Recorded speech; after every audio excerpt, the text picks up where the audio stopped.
कल हमने स्टार्ट किया था हाइपर कॉन्जुगेशन, समझ में आ गया था सबको?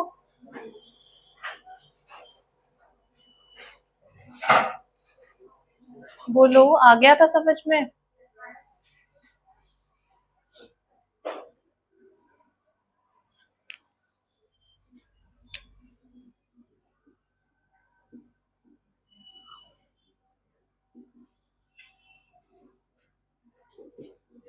इसमें क्या बताया था प्रिंसिपल मैंने कल?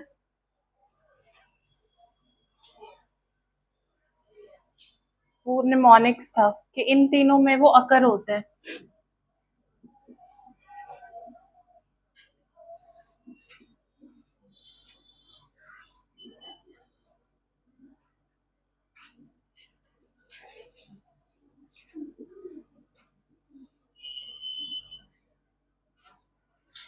कल मैंने बताया था कि हाइपर कॉन्जुगेशन जो होती है वो इन तीनों में से कुछ भी दिखेगा, उनकी स्टेबिलिटी को वो इंक्रीज करता है। कैसे इंक्रीज करता है? बिकॉज हाइपर कॉन्जुगेशन होता है कि जब हमारा अल्फा हाइड्रोजन्स जो होते हैं उनका जब इंटरैक्शन होगा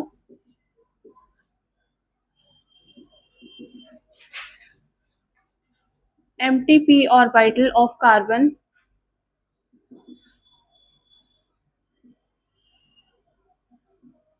तो वो क्या करेगा? स्टेबिलिटी को इंक्रीज करेगा किसी भी कंपाउंड को। जैसे कि कल मैंने एग्जाम्पल बताया था कि पहले हम कैलकुलेट करेंगे कि कितने नंबर ऑफ वहां पे अल्फा हाइड्रोजन्स है, उसके बेसिस पे हम जज करेंगे। अब ये वाला एक क्वेश्चन है, ये सॉल्व करो सभी।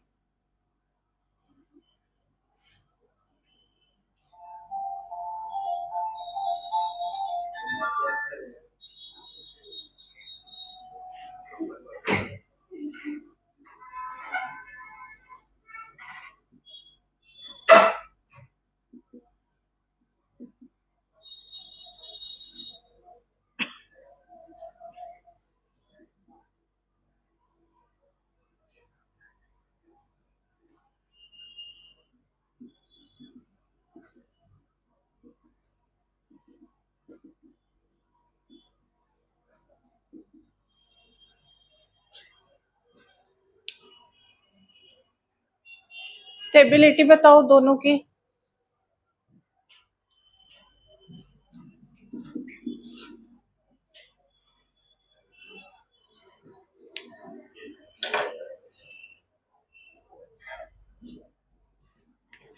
अब ये वाला फंक्शनल ग्रुप हो गया हमारा, इसके साथ जो अटैच्ड कार्बन है इस वाले को अल्फा कार्बन कहेंगे और इस वाले को अल्फा हाइड्रोजन।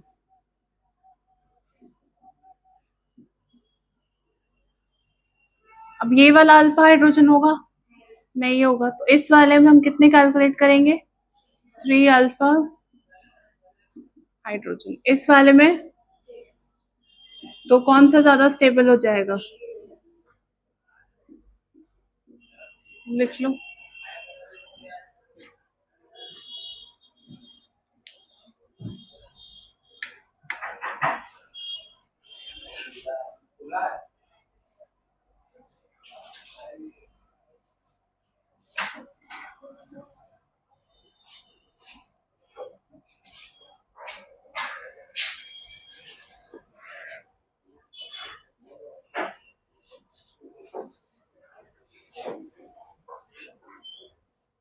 इतनी लेट से क्यों आए हो आज? ट्रेन?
कल हमने लास्ट टॉपिक स्टार्ट किया था, कुछ याद है? कॉमन टर्म्स कॉपी में देख के बता रहे हो?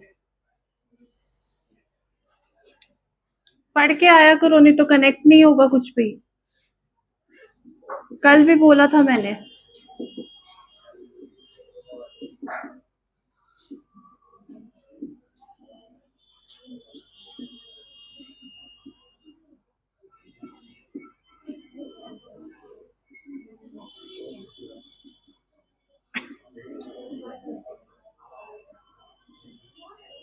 क्यों बातें कर रहे हो? ज्यादा पढ़ लिया है?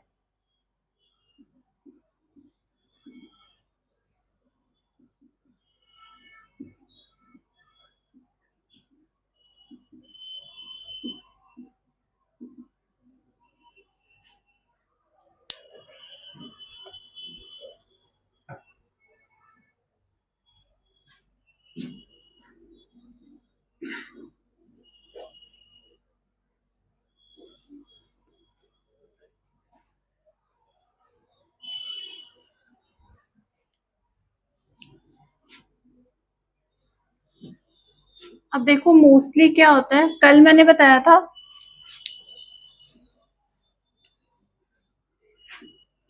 कि जितने भी 13 ग्रुप एलिमेंट्स होते हैं, जैसे कि AlCl3 हो गया, या फिर कौन है, कल मैंने बताया था इलेक्ट्रोफाइल का नेचर जो होता है वो बिल्कुल सेम एसिड के जैसे होता है। बट एसिड और इलेक्ट्रोफाइल में क्या डिफरेंस है कि एसिड में हम मैग्नीट्यूड देखते हैं,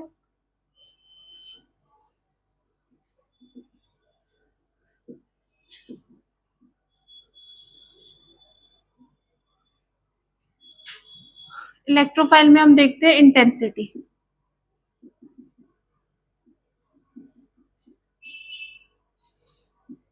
मोस्टली जितने भी इलेक्ट्रोफाइल होते हैं, मोस्टली वो या तो ग्रुप 13 से बिलोंग करते हैं, जैसे कि एल्यूमिनियम हो गया या फिर बोरोन हो गया। सेकेंडली, डी ग्रुप एलिमेंट्स होते हैं, डी ब्लॉक एलिमेंट्स होते हैं,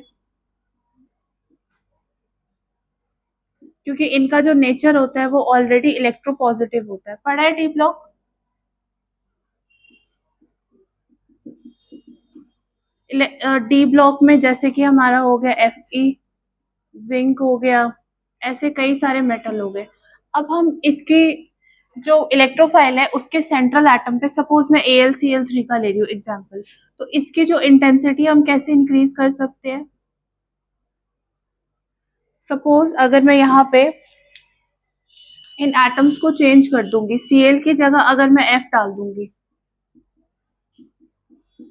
तो क्या होगा, ये इलेक्ट्रॉन्स को और ज्यादा स्मूथली अपने तरफ पुल करेंगे। तो दैट मीन्स यहाँ का जो चार्ज, पॉजिटिव चार्ज इंटेंसिटी होगा, और यहाँ वाले का जो पॉजिटिव चार्ज इंटेंसिटी होगा, अगर मैं दोनों को कंपेयर करूंगी तो कौन सा ज्यादा हाई हो जाएगा? B is greater than A।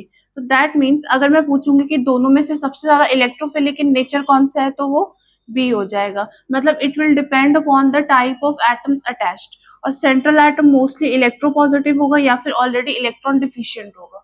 ठीक है, दूसरे पहले इसकी आइडेंटिफिकेशन मैंने बता दी कि मोस्टली क्या होगा, ये 13 ग्रुप से बिलोंग करेंगे। सेकेंडली, डी ब्लॉक के एलिमेंट्स जितने भी होते हैं, जैसे कि FeCl3 देखोगे, ZnCl2, ये सारे के सारे ही इलेक्ट्रोफाइल्स होते हैं। तो जब हम आगे जाके इलेक्ट्रोफिलिक सब्स्टिट्यूशन रिएक्शन पढ़ेंगे तो उसमें हम या तो ये वाले देखेंगे या तो ऐसा कुछ देखेंगे। तो इसको आइडेंटिफाई करने का पहला ये कि ग्रुप 13 से बिलोंग करेंगे, सेकंड ये डी ब्लॉक एलिमेंट्स भी हो सकते हैं। लिख लो।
आगे आओ, इधर आओ,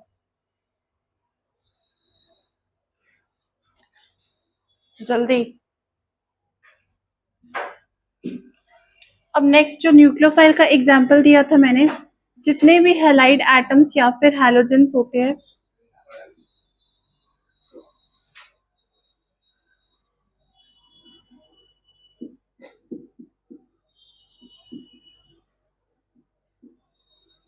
अब हैलोजेंस देखो, सपोज अगर मैं किसी के साथ Cl अटैच कर दूं, तो Cl के पास लास्ट में कितने इलेक्ट्रॉन्स होते हैं? 1 2 3 4 5 6, और एक ये वाला इस वाले से बॉन्ड करेगा। तो इस वाले की टेंडेंसी होती है, इलेक्ट्रॉन रिच है, इसके पास बहुत सारे लोन पेयर है, तो इसकी टेंडेंसी होती है कि ये अपने इलेक्ट्रॉन्स को लोन पेयर्स को डोनेट कर दे, इसीलिए ये एज अ न्यूक्लियोफाइल एक्ट करता है।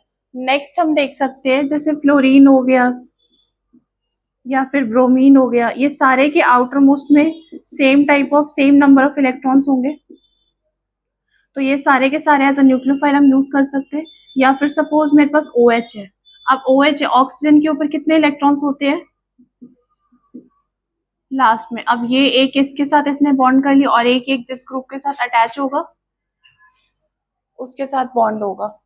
अब देखो फिर 2 इलेक्ट्रॉन्स है, तो ये क्या कर सकता है, अपने दोनों इलेक्ट्रॉन्स या फिर लोन पेयर से रिएक्शन प्रोसीड कर सकता है। तो बेसिकली कहने का क्या मतलब है कि ऐसे एटम्स जिनके ऊपर बहुत सारे इलेक्ट्रॉन्स होते हैं, number of electrons is very large, तो वो उनकी टेंडेंसी होती है कि वो अपने इलेक्ट्रॉन्स को डोनेट कर दे and act as a nucleophile.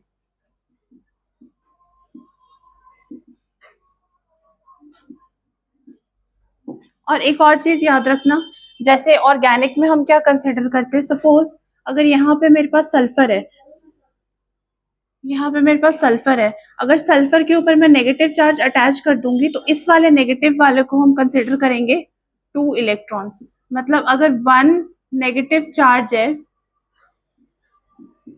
तो इस वाले को मैं काउंट करूंगी 2 इलेक्ट्रॉन्स। सपोज फॉर एग्जाम्पल मेरे पास ये रिंग है, अब मुझे कैलकुलेट करना है इसमें टोटल नंबर ऑफ इलेक्ट्रॉन्स कितने हैं, तो कितने पाई इलेक्ट्रॉन्स हो जाएंगे? 1 2 3 4। मतलब कि जितने भी नेगेटिव, जहां पे भी नेगेटिव साइन आएगा वहां पे तुम्हें 2 इलेक्ट्रॉन्स को कंसिडर करना है, ठीक है। और सपोज अगर मेरे पास यहाँ पे पॉजिटिव चार्ज है, पॉजिटिव वाले को हम 0 कंसिडर करते हैं, तो अगर मैं इस वाले में पूछूंगी कि नंबर ऑफ इलेक्ट्रॉन्स कितने हैं, तो कहो 1 और 2, इस वाले को हम 0 कैलकुलेट करते हैं, नेगेटिव वाले को 2 इलेक्ट्रॉन्स। लिख लो।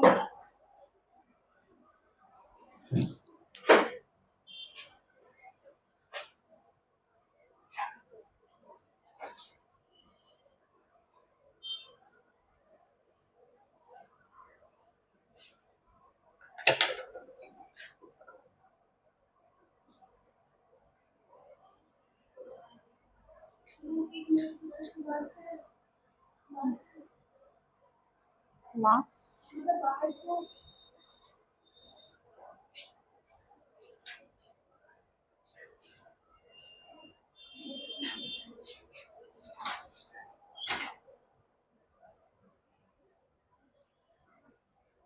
आगे बुलाऊंगी अब मैं, जो जो बात करेगा इधर।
ये वाला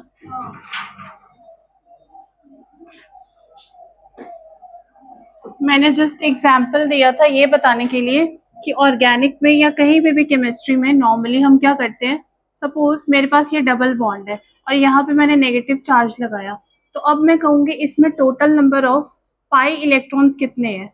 ठीक है, तो इसमें हम कैलकुलेट कैसे करते हैं, क्या हो रहा है,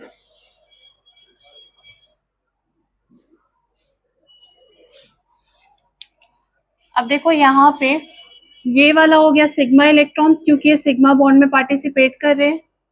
ठीक है, ये वाले हो गए पाई इलेक्ट्रॉन्स क्योंकि ये पाई बॉन्ड में पार्टिसिपेट कर रहा है। अब देखो पाई बॉन्ड को बनाने के लिए दो इलेक्ट्रॉन्स की शेयरिंग हो रही है, तो अगर मुझे इस बॉन्ड में इलेक्ट्रॉन्स कैलकुलेट करने तो कितने हो जाएंगे, टू इलेक्ट्रॉन्स प्लस मैंने कहा जहां पे भी नेगेटिव चार्ज होगा वहां पे हम टू इलेक्ट्रॉन्स कंसिडर करेंगे, मतलब कि टोटल नंबर ऑफ इलेक्ट्रॉन्स यहाँ पे फोर हो जाएंगे। सेकेंडली मैंने कहा अगर सपोज हमारे पास यहाँ पे पॉजिटिव चार्ज है और हमारे पास यहाँ पे डबल बॉन्ड है, तो अब देखो यहाँ पे अगेन पाई बॉन्ड को बनाने के लिए कितने इलेक्ट्रॉन्स लगे, टू इलेक्ट्रॉन्स प्लस मैंने कहा जहाँ पे प्लस होता है वहां पे हम जीरो इलेक्ट्रॉन्स कंसिडर करते हैं, तो यहाँ पे टोटल नंबर ऑफ इलेक्ट्रॉन्स हो जाएंगे टू। यही बताया था। अब नेक्स्ट देखते हैं न्यूक्लियोफाइल के टाइप।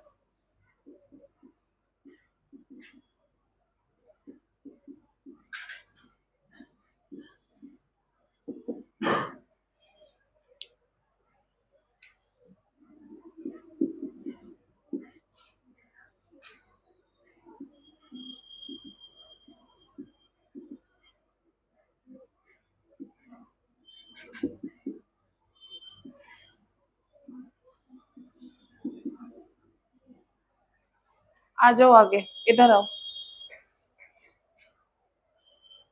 अलग अलग होके बैठो। नेक्स्ट लास्ट बेंच तुम्हारी टर्न है यहाँ पे।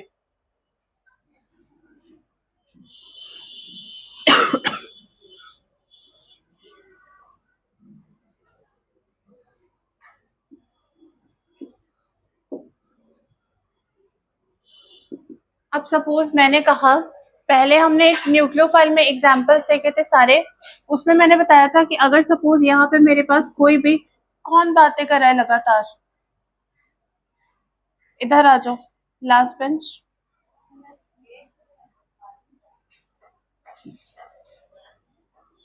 अब देखो लास्ट में मैंने क्या बताया था कि जितने भी हैलोजेंस होते हैं उसके पास extra lone pairs of electrons होते हैं, तो इनकी टेंडेंसी क्या होती है, ये अपने इलेक्ट्रॉन्स को डोनेट कर सकते हैं, इसी को हम न्यूक्लियोफाइल कह रहे थे। सेकंड मैंने बताया था कि अगर सपोज मेरे पास एल्कोहल ग्रुप है तो इस वाले की क्या टेंडेंसी है, इसके पास भी दो इलेक्ट्रॉन्स है मतलब दो लोन पेयर है, तो ये क्या कर सकता है, अपने लोन पेयर्स को डोनेट कर सकता है। उसके बाद मैंने बताया था सपोज हमारे पास ऐसा कुछ है, एस के ऊपर नेगेटिव चार्ज है, तो यहाँ पे हम कितने इलेक्ट्रॉन्स कंसिडर करेंगे, नेगेटिव के वजह से टू इलेक्ट्रॉन्स, तो अब ये अपने नेगेटिव चार्ज की वजह से इलेक्ट्रॉन्स को डोनेट कर सकता है। अब एम्बेडेड न्यूक्लियोफाइल क्या होता है, सपोज मेरे पास एक न्यूक्लियोफाइल है, इसके ऊपर नेगेटिव चार्ज है। ठीक है, अब देखो नेगेटिव चार्ज है, तो अब जब मैं इसका रिएक्शन करवाऊंगी, सपोज इसका रिएक्शन मैं करवा रही हूँ RCl के साथ, तो अब ये क्या करेगा, इस वाले के साथ R वाले के साथ जब ये रिएक्ट करेगा तो इसका जो नेगेटिव चार्ज है वो डिस्ट्रीब्यूटेड है, कार्बन पे भी है पार्शियली और पार्शियली ये नाइट्रोजन पे भी है, इसी को कहते हैं एम्बेडेड न्यूक्लियोफाइल, मतलब कि इसका जो चार्ज होता है वो दोनों सेंट्रल एटम पे डिस्ट्रीब्यूटेड होता है, मतलब कि अगर मैं इसका रिएक्शन करवाऊंगी सी एन वाले अनायन का, तो ये नाइट्रोजन वाले एंड से भी कर सकता है रिएक्ट और कार्बन वाले एंड से भी रिएक्ट कर सकता है depending upon the nature of this.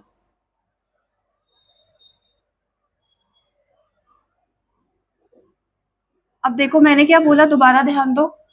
अब जब ये आर है यहाँ पे और Cl है, तो अब ये वाला जो है इस वाले के साथ सब्स्टिट्यूशन रिएक्शन में करेगा, जैसे सपोज कैसे हम करते थे, सपोज हमारे पास AB है और XY है, डिस्प्लेसमेंट रिएक्शन अगर हम करेंगे AY plus X and B, वैसे ही यहाँ पे भी अगर मुझे रिएक्शन करवाना होगा, Cn का इंटरेक्शन इस वाले के साथ, अब देखो Cn का इंटरेक्शन Cl के साथ नहीं करवा सकते, क्यों?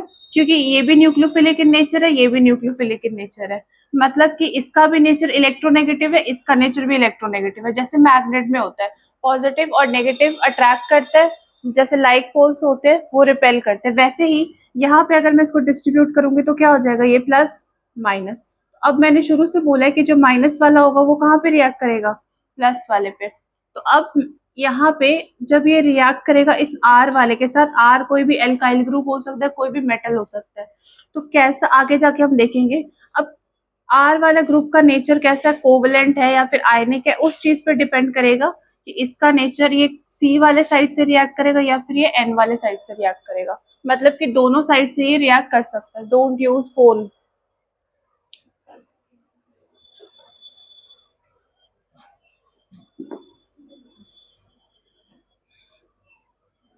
ये इंपॉर्टेंट है, ये बहुत सारे रिएक्शंस में आएगा आगे। नेक्स्ट देखो एग्जांपल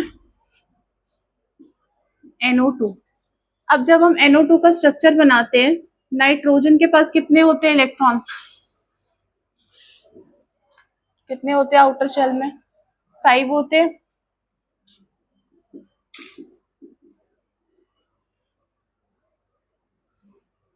अब नाइट्रोजन का जो साइज होता है वो बहुत छोटा होता है, इसीलिए ये एक टाइम पे इसकी जो सबसे स्टेबल कॉन्फ़िगरेशन होती है वो होती है 1 lone pair plus 3 bond pair. जैसे इसी के ग्रुप का होता है फॉस्फोरस भी होता है। फॉस्फोरस क्या करता है, वो टोटल 5 बॉन्ड्स बना सकता है, बट नाइट्रोजन जो होता है वो 3 ही बॉन्ड बना सकता है, क्योंकि इसका साइज छोटा है।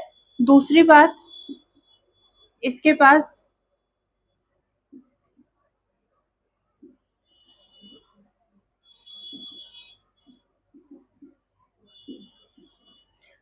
5 बॉन्ड बनाने के लिए एम्प्टी डी ऑर्बिटल होने जरूरी है। इस वाले में कोई एम्प्टी डी, इसमें तो डी ऑर्बिटल ही नहीं होते। नाइट्रोजन की आती है ना कॉन्फ़िगरेशन लिखनी, एटॉमिक स्ट्रक्चर पढ़ा है, उस वाले में देखोगे इस वाले में कोई भी डी ऑर्बिटल इन्वॉल्व नहीं होता, बट जब हम फॉस्फोरस वाला लिखते हैं तो इस वाले में हमारे पास एम्प्टी डी ऑर्बिटल होते हैं। इसीलिए ये जो होता है 5 बॉन्ड्स बना सकते हैं, और ये जो होता है नाइट्रोजन जो होता है वो, इसका पहले तो साइज स्मॉल है, एक टाइम पे ये 5 ग्रुप्स को नहीं होल्ड करके रख सकता। दूसरी बात कि इसके पास एम्प्टी डी ऑर्बिटल नहीं होता, इसीलिए ये 3 बॉन्ड ही बना सकता है, क्योंकि अगर सपोज यहाँ पे ये इसके पास 5 इलेक्ट्रॉन है तो इसने 3 बॉन्ड्स बना लिए, यहाँ पे तीनों इलेक्ट्रॉन्स इसके यूज्ड हो गए, और एक इसके पास लोन पेयर जो है वो अनयूज्ड रह गया। मतलब सपोज जैसे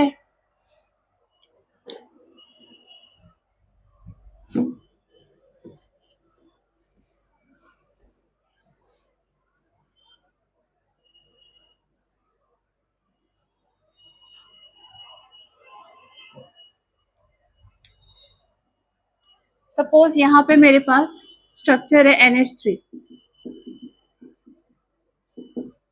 तो इसका स्ट्रक्चर हमेशा ऐसा होता है 3 बॉन्ड्स और एक इसके पास लोन पेयर होता है।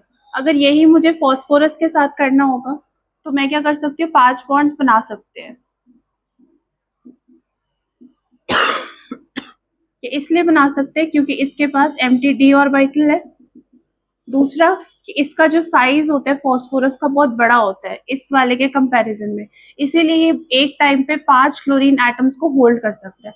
अगर मैं सेम चाहूंगी कि नाइट्रोजन के साथ भी मैं ऐसा कर दूं तो यहाँ पे इलेक्ट्रॉनिक रिपल्शंस बहुत ज्यादा होंगे, क्योंकि इसका साइज जो है वो बहुत छोटा है, ये एक टाइप पे इतने सारे को नहीं होल्ड कर पाएगा।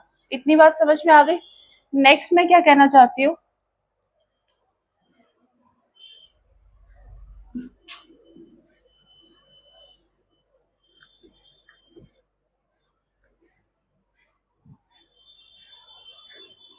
अब यहाँ पे सपोज हमारे पास NO2, ये वाला NO2 है, इसका हम कैसे बना सकते हैं। अब नाइट्रोजन के पास कितने होते हैं बॉन्ड इलेक्ट्रॉन्स, 2, 5।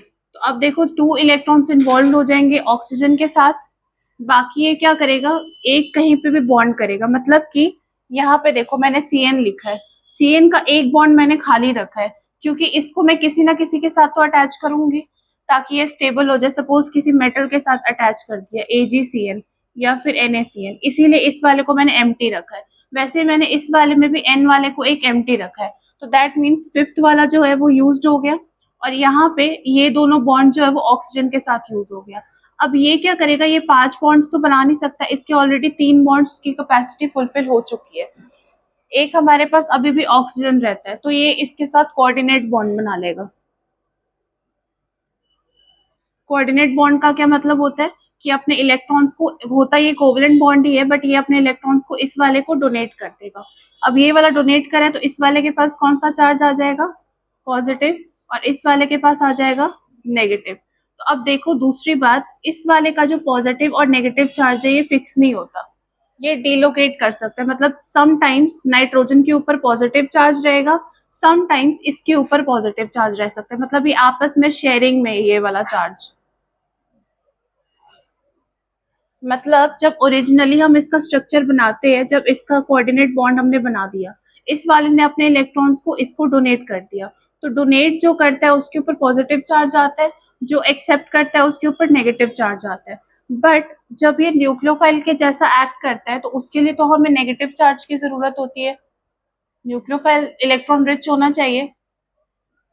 तो अब देखो इस वाले के दो सेंटर्स हो सकते हैं रिएक्शंस के, या तो ये नाइट्रोजन वाले साइड से रिएक्ट कर सकता है, या तो ये ऑक्सीजन वाले साइड से रिएक्ट कर सकता है। तो अब ऐसे न्यूक्लियोफाइल जिनकी दो साइड्स ऑफ रिएक्शन होते हैं, या जिनका जो चार्ज है वो डिस्ट्रीब्यूटेड होता है, अब इस वाले का भी एक बार वो बनाना, डायग्राम बनाना या स्ट्रक्चर बनाना, तो इस वाले में पता चलेगा कि कोऑर्डिनेट बॉन्ड होता है। सीएन का बनाएगा भी स्ट्रक्चर। अब कहने का क्या मतलब है कि यहाँ पे जो नेगेटिव चार्ज है वो डिस्ट्रीब्यूटेड है, कार्बन पे भी है, न्यूक्लियो नाइट्रोजन पे भी है। वैसे ही यहाँ पे भी जो नेगेटिव चार्ज है वो डिस्ट्रीब्यूटेड है, नाइट्रोजन पे भी, ऑक्सीजन पे भी। मतलब कि जब हम न्यूक्लियोफाइल का रिएक्शन किसी के साथ भी करवाएंगे, अगर इस वाले के साथ में करवाऊंगी, तो वो या तो सी के साइड से भी रिएक्ट कर सकता है, या फिर एन के साइड से भी रिएक्ट कर सकता है, डिपेंडिंग अपॉन द मेटल और depending upon the R group that is attached. लिख लो।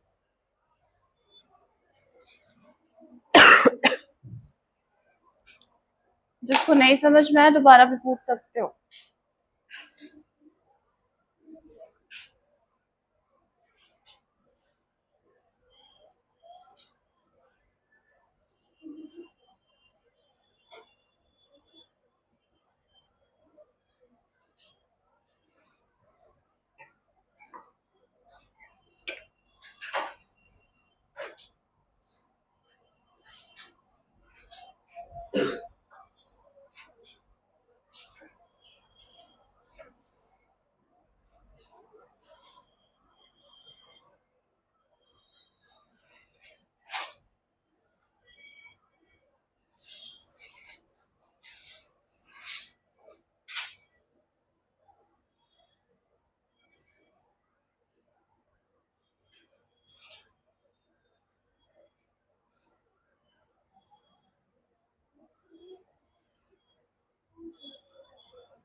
अब एक एग्जाम्पल देखते हैं, उससे ज्यादा समझ में आएगा।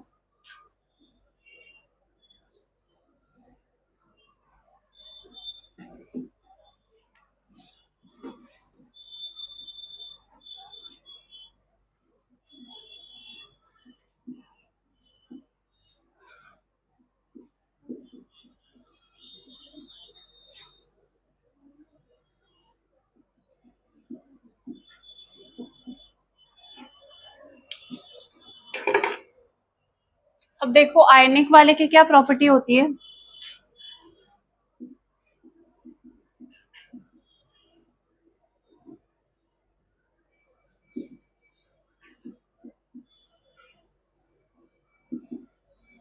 आयनिक होने के लिए क्या कंडीशंस है।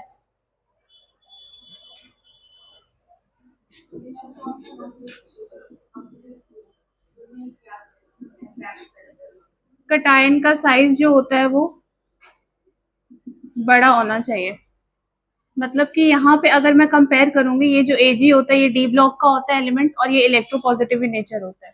तो Na और इसमें अगर मैं कंपेयर करूंगी तो Na का जो साइज होता है वो बड़ा होता है।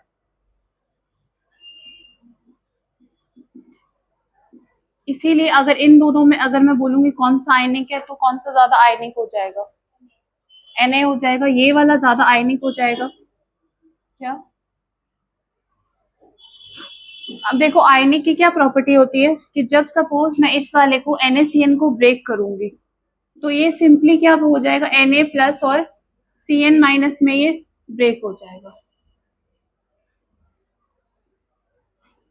अब अगर मैं सेम यहाँ पे भी चाहूंगी, अगर इस वाले को ब्रेक करना, तो यहाँ पे जो है वो ब्रेकेज डिफिकल्ट हो जाएगी। इस वाले का जब हम ब्रेक करेंगे तो ये इलेक्ट्रोस्टैटिक फोर्स ऑफ अट्रैक्शन की वजह से ये बॉन्डेड होता है, तो ये जब ब्रेक हो जाएगा तो प्लस और माइनस में ब्रेक हो जाएगा। बट ये वाला जो होता है, इसका जो कटायन है, इसका साइज बहुत छोटा होता है। इसके साइज एजी का जो साइज छोटे होने की वजह से क्या होगा, ये प्रीडोमिनेंटली मतलब पार्शियली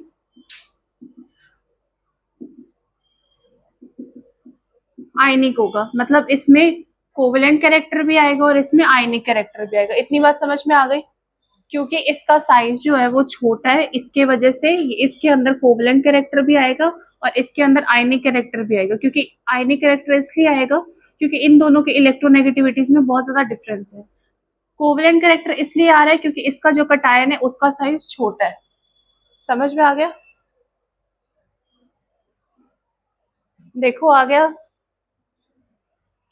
तो अब देखो यहाँ पे आयनिक बॉन्ड था, तो इसको अगर मैं ब्रेक करूंगी तो ये बीच से ब्रेक हो जाएगा और Na प्लस और Cn माइनस में मिल जाएगा। अब यहाँ पे जब मैं इसको ब्रेक करना चाहूंगी यहाँ से, इस वाले साइड से, तो ये ब्रेक नहीं होगा क्योंकि ये आयनिक नहीं है। आयनिक होता तो ये बीच में से ब्रेक हो जाता। अब ये प्रीडोमिनेंटली आयनिक है, इसीलिए यहाँ से ब्रेक नहीं होगा। अब दूसरी बात कि इसका जो ये जो Cn रेडिकल होता है या Cn अनायन होता है, ये बहुत ज्यादा हाईली रिएक्टिव होता है। अगर मैं इसको इस वाले रिएक्शन में पार्टिसिपेट करवाऊंगी तो ये ऐसे का ऐसे ही नहीं रह जाएगा, इसको कहीं ना कहीं से रिएक्ट करना है। तो अब यहाँ से तो ये ब्रेक करने दे नहीं रहा, तो अब ये क्या करेगा, इसकी जो नाइट्रोजन, मैंने बोला था कि ये एम्बीडियंट न्यूक्लियोफाइल होता है, मतलब कि इसका जो नेगेटिव चार्ज होगा वो दोनों पे डिस्ट्रीब्यूटेड होगा, नाइट्रोजन पे भी होगा और कार्बन पे भी होगा। तो अगर मैं इस वाले को सपोज, जैसे मैंने इस वाले को ब्रेक किया, तो इसका जो नेगेटिव चार्ज है वो Cn पे आ गया। तो अब जो इसका रिएक्शन साइट होगा वो कार्बन के वजह से होगा। दूसरा, अगर यहाँ वाले को मैं ब्रेक कर रही हूँ तो ये इस वाले साइड से ब्रेक नहीं होगा, तो ये अब बहुत ज्यादा रिएक्टिव है, तो ये नाइट्रोजन के साइड से ब्रेक करेगा। सिंपल सब्स्टिट्यूशन रिएक्शन होगा, क्या होगा यहाँ पे, NaCl प्लस CH3Cn। ये समझ में आ गया। क्योंकि यहाँ से मैंने इसको ब्रेक कर दिया, यहाँ से इस वाले को ब्रेक कर दिया, दोनों का आपस में सब्स्टिट्यूशन हो गया। अब इस वाले में मैंने बोला कि यहाँ से इसको ब्रेक करना मुश्किल है। दूसरा कि ये जो Cn अनायन होता है ये बहुत ज्यादा रिएक्टिव होता है, इसको रिएक्ट करना ही करना है, रिएक्शन में पार्टिसिपेट। तो अब ये कार्बन के साइड से ना करके ये नाइट्रोजन के साइड से करेगा। मतलब कि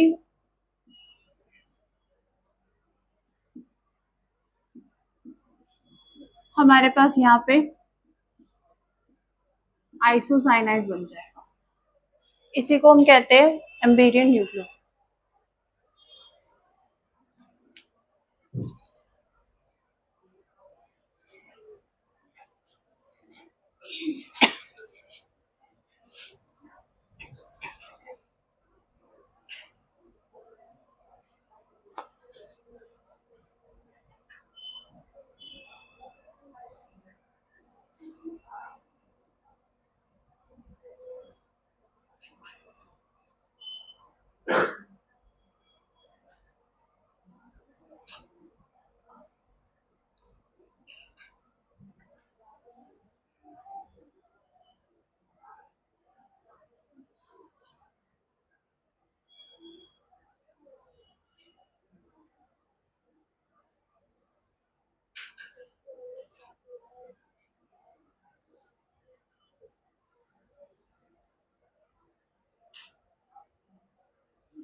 अब नेक्स्ट देखो कॉन्जुगेशन। कॉन्जुगेशन का क्या मतलब होता है? अब यहाँ तक तुम्हें पता होगा कि इलेक्ट्रॉन्स की जो प्रॉपर्टी होती है उसका मोमेंटम और जो पोजीशन होती है वो फिक्स नहीं होती। दैट मीन्स कि अगर सपोज हम हमेशा पाई इलेक्ट्रॉन्स की डीलोकलाइजेशन देखते हैं,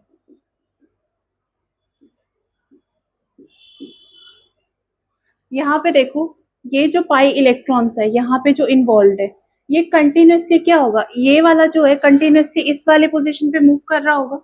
मतलब आपस में जहाँ पे ये पाई बॉन्ड है तो पाई इलेक्ट्रॉन्स एक जगह कांस्टेंट कभी भी नहीं रहते, उनका एक क्लाउड होता है।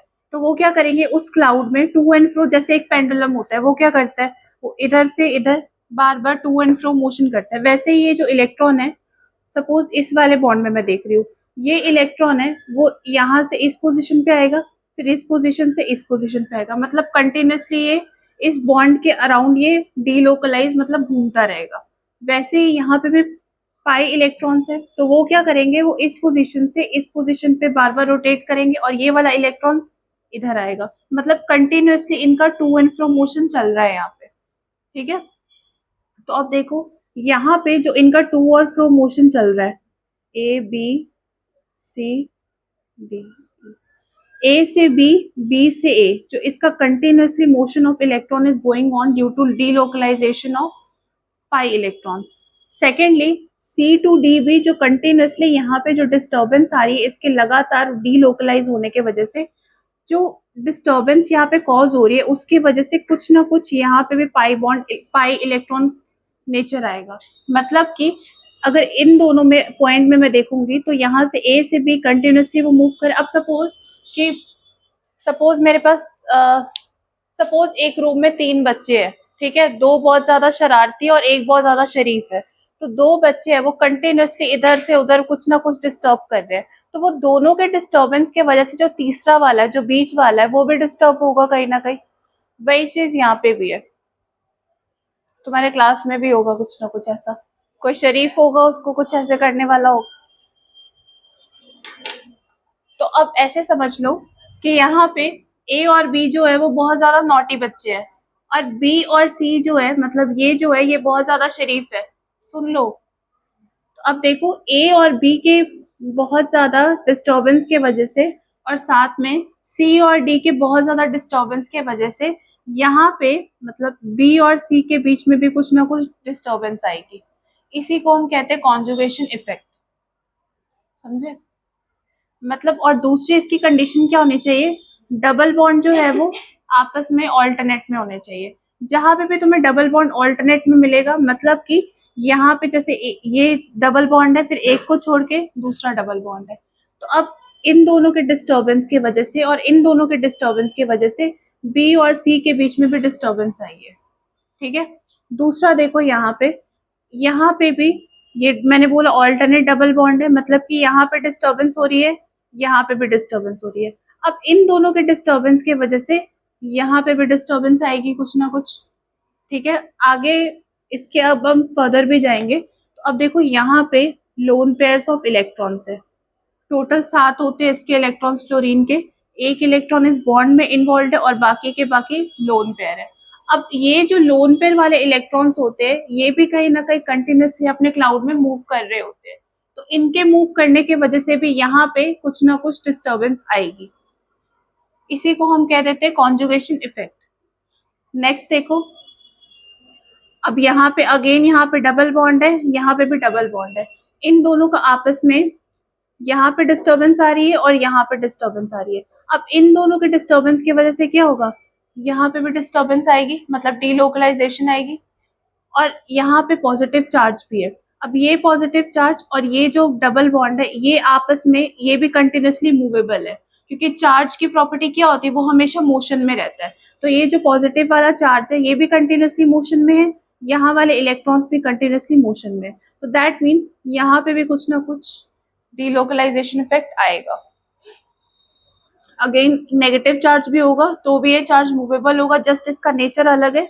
डबल बॉन्ड आपस में कॉन्जुगेशन में परफॉर्म करेगा, इसलिए यहाँ पे भी डिस्टर्बेंस आएगी। और लास्टली यहाँ पे ये वाला जो डबल बॉन्ड है और ये वाला जो नेगेटिव चार्ज है, इन दोनों के ऑल्टरनेट होने की वजह से ये चार्ज भी मूवेबल है और ये इलेक्ट्रॉन्स भी मूवेबल है, इसीलिए यहाँ पे भी कॉन्जुगेशन आएगी। इसी को कहते हैं कॉन्जुगेशन। डीलोकलाइजेशन का मतलब होगा, डीलोकलाइजेशन का मतलब होता है कि ये जो इलेक्ट्रॉन्स है वो कंटिन्यूअसली मूव कर रहे हैं टू एंड फ्रो फॉर्म में, तो इनके टू एंड फ्रो फॉर्म में मूव करने की वजह से क्या होगा, यहाँ पे डिस्टर्बेंस आएगी। इसी को हम कहते हैं डीलोकलाइजेशन। लिख लो।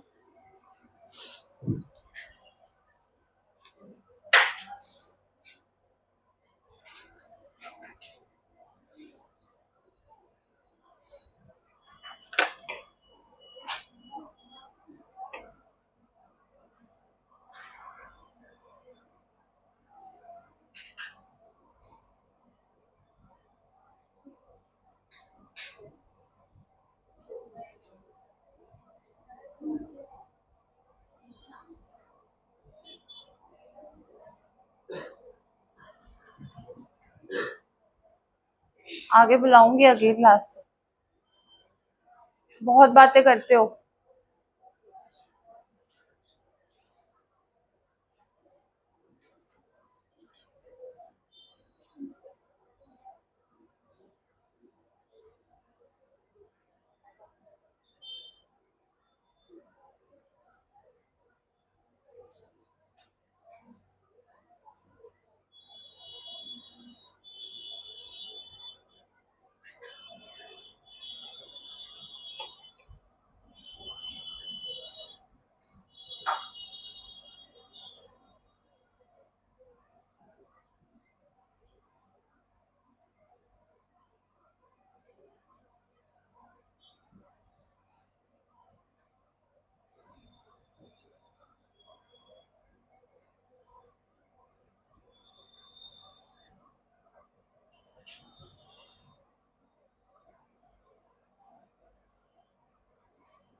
कौन बातें कर रहा है लगातार?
फर्स्ट वाला होगा ऑल्टरनेट में है सारे डबल बॉन्ड्स। ये वाला होगा, ये वाला होगा। अब यहाँ पे देखो, ये डबल बॉन्ड है, अगर यहाँ पे होता तो होता, ऑल्टरनेट में नहीं है इसलिए ये वाला नहीं होगा। इस वाले में देखो, ये डबल बॉन्ड है, फिर ऑल्टरनेट में छोड़ के चार्ज है, तो ये वाला भी होगा। जैसे कि यहाँ पे देखो, ये डबल बॉन्ड है, फिर एक सिंगल बॉन्ड है, ऑल्टरनेट में छोड़ के चार्ज है, ये वाला होगा। दिस वन, ये वाला होगा। नहीं होगा, क्यों नहीं होगा? क्योंकि यहाँ पे जो डबल बॉन्ड है, अगर यहाँ पे ऑल्टरनेट में डबल बॉन्ड यहाँ पे होता तो होता, बट ये ऑल्टरनेट में नहीं है इसलिए यहाँ पे ये पॉसिबल नहीं है।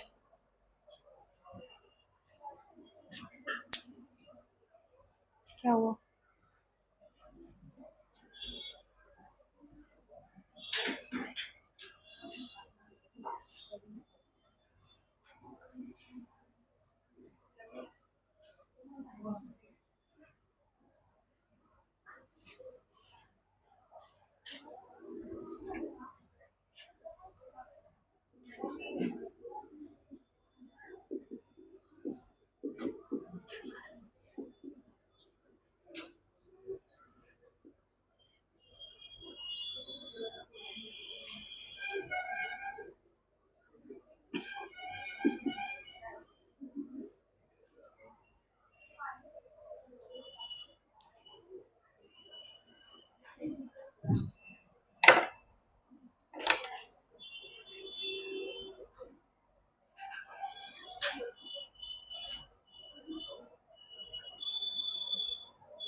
यहाँ पे देखो, ये डबल बॉन्ड है और यहाँ पे इसके लोन पेयर्स है, तो ये वाला भी कॉन्जुगेशन में पार्टिसिपेट करेगा।